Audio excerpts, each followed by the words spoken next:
Top 10 Poorest Countries in Asia. Asia as a whole has long been seen as a powerhouse of the economy. While countries like China, Japan and India continue to grow and be major players in the world market, some countries continue to struggle to keep pace. Here are the top 10 countries in Asia with the lowest per capita income. All figures are drawn from calculations based on World Bank gross domestic product and gross national income data.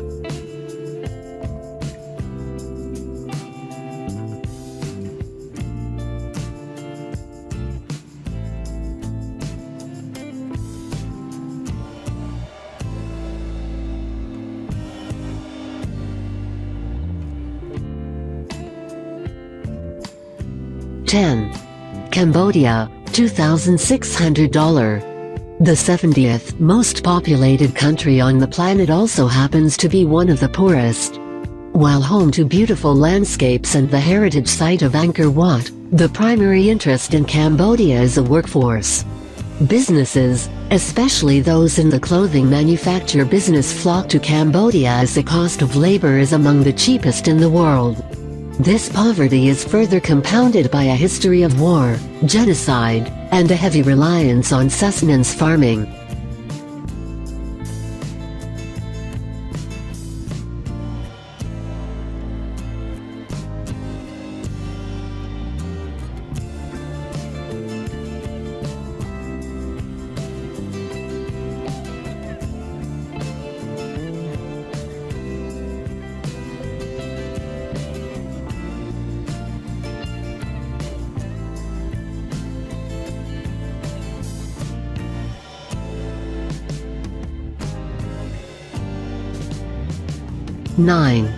Kyrgyzstan, $2,500. The mountainous country once known for being a portion of the route called the Silk Road, Kyrgyzstan has kept itself quite traditional in lifestyle.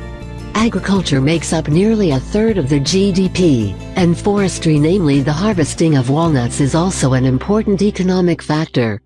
This may be a crisis in the future, as the irrigation systems have been in a state of decay for over a decade.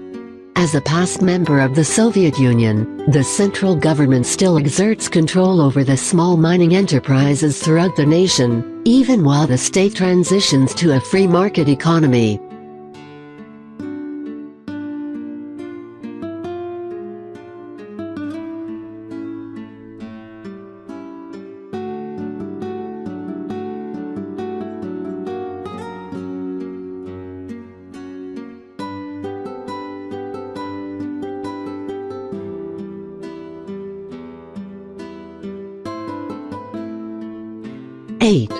Yemen, $2,351. Though neighbor to one of the richest countries in the world, Yemen has itself seen much better days.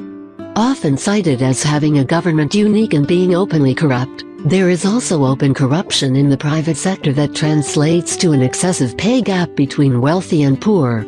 Nearly half of the country is employed in service and tourism jobs, despite security risks consistently turning away a large share of tourists to other locations such as the United Arab Emirates. To make matters worse, political violence between government loyalists and how this has greatly increased in the recent past, bringing even further uncertainty to the region both in terms of security and economy.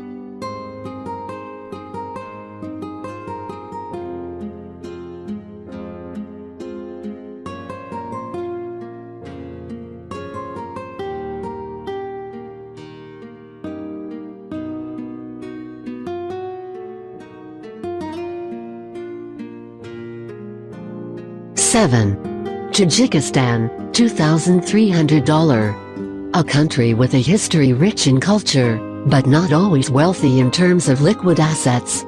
Tajikistan is still recovering from the civil war nearly 10 years ago, the 2008 economic crisis, and at time of writing it is predicted that this country may fall into conflict against ISIS. Even in the face of this threat, the economy continues a long trend of improvement as it builds infrastructure to extract valuable metals and move forward as a transition economy.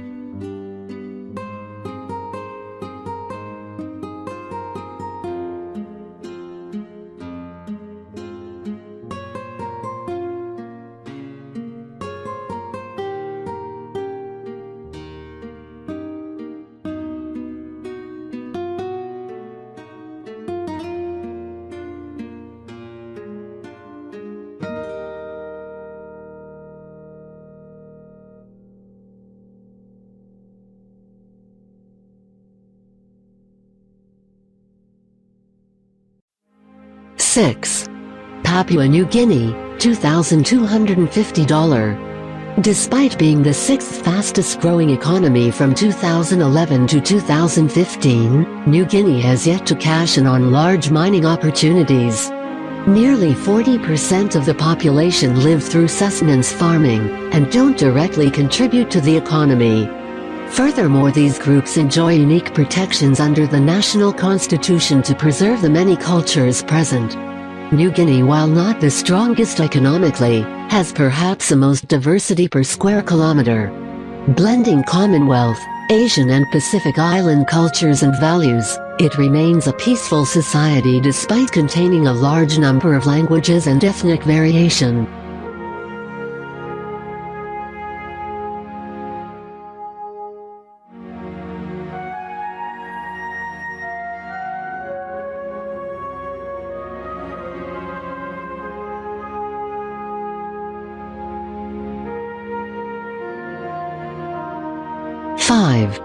Bangladesh, $2,085.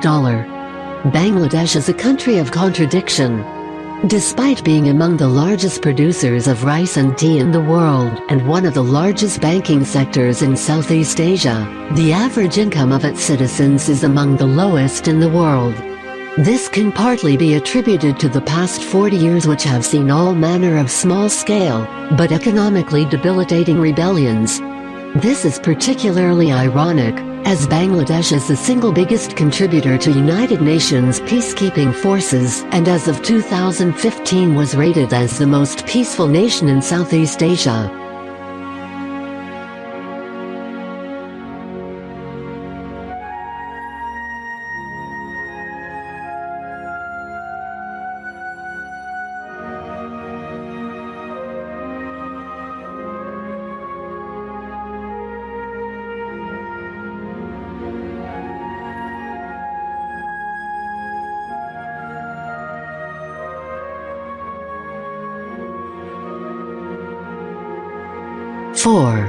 North Korea, $1,800. This hermit kingdom is often seen as the poster child for poverty.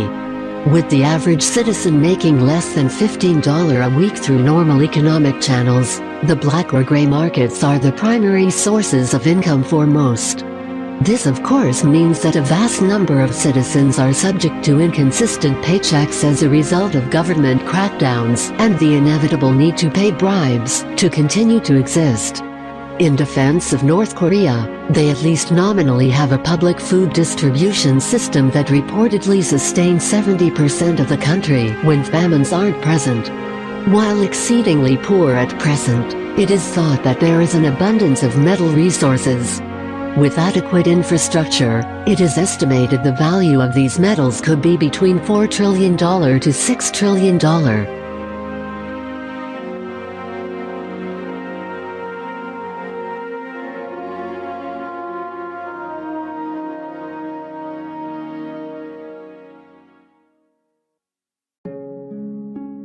3. Myanmar, $1,777. Myanmar has not had what anyone could call an easy past. Almost 200 years of occupation, war and civil unrest has followed this country, also called Burma, into the modern age, along with a large list of human rights violations. Among these are common reports of forced child labor, human trafficking and genocidal acts by the government. It comes as no surprise that this has greatly hindered the number of educated workers within the country. The economy likewise has been rough. Since the banning of opium poppies, many farmers have had no cash crop, and the economy relies primarily on the exporting natural gas to neighboring countries.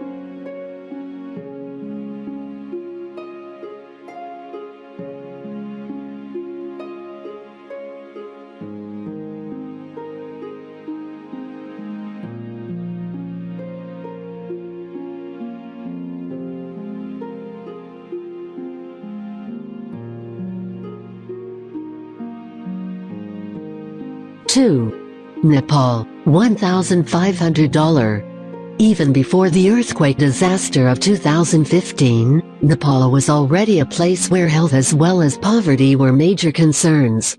Over 40% of the population lives off less than $2 a day, and nearly one-third of homes are without modern sanitation such as toilets. 70% find employment in the agricultural sector, while garment industries and tourism make up a significant portion of the rest of the workforce.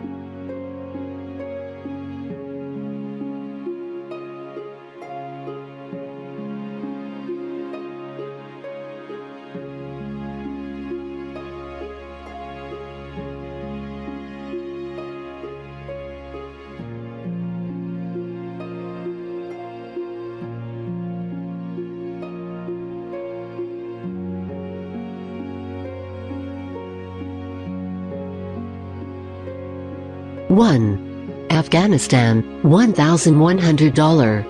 After suffering decades of being a war-torn nation, it should come as no surprise that Afghanistan heads this list. Like many on this list, a majority of Afghanistan's economy is based on agriculture, even though only 6% of the nation's land has proven usable. While animal husbandry used to also be a major economic factor, up to 80% of domestically useful species were wiped out by incursions of Iranian and Pakistani refugees in the early 2000s. The future continues to look uncertain for this country, as the entire region is engaged yet again with a large terrorist threat that is sure to hinder growth and development.